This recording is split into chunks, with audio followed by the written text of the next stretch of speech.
Hello, I want to give you a short overview about the possible seeker setup with an ataraxia rally device, the different instruments you can use by rally, and the controls on the handlebar, how that is possible to set up just as an option and as an experience. We are right back from the Rally Breslau, so we got the first experience with the digital Roadbook. At this year Breslau had the option for the digital version of the Roadbook or the paper version. I decided to go with the digital one, and I want to give you a short introduction about these setups. So I take you with me, and you can see here we have, as for any other rally, we have the controls on the handlebar on both sides for the different devices, and then we have the navigation tower. The navigation is out of more or less 3 instruments. So we have a trip, that is your current odometer, adjustable with the remote control. We have the cap heading, that gives you the compass heading from 0 to 360 that you are currently traveling.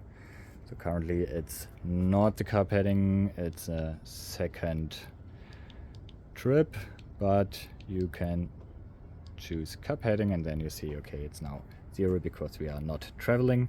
And then of course you have your Roadbook, the most important part of it. We use the ataraxia rally device. It's extremely bright, as you can see.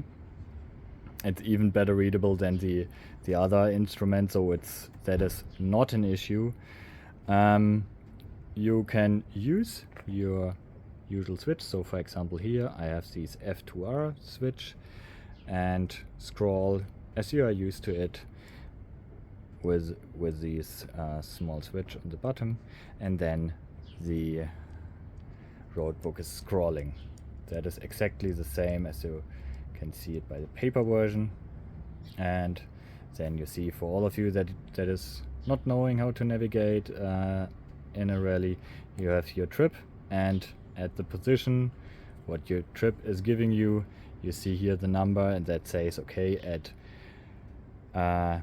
kilometer 28.3 you have an roundabout and you need to pass these roundabouts straight.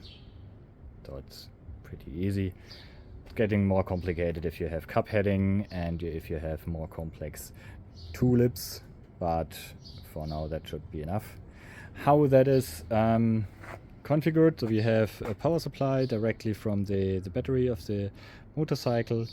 We have an Bluetooth connector. That is the connector that connects the F2R switch on the handlebar with your Roadbook.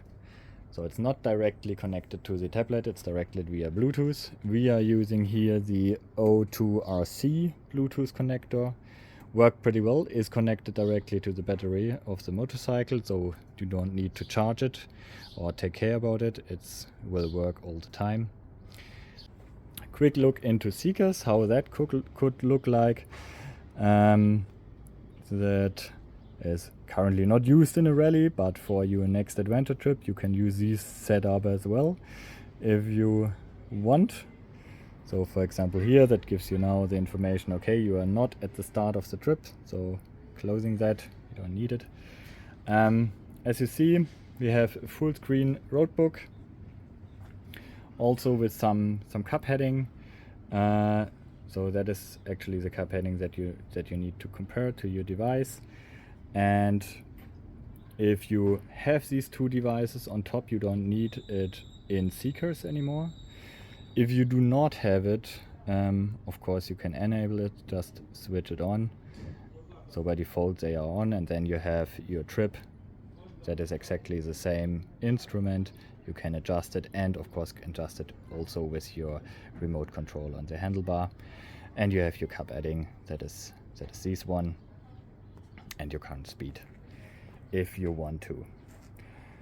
That is more or less the setup that I used in the Rally Breslau, and except one small issue, it works pretty well. That was this one. As you may see here, there's a small switch that turns off the Bluetooth connector, and if you hit very hard, this switch went off and disconnected your Roadbook scroll remote control, and then it was not possible to scroll anymore.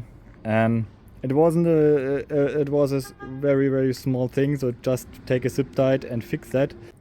Small issue and was quick to fix, but hard to find out what it is.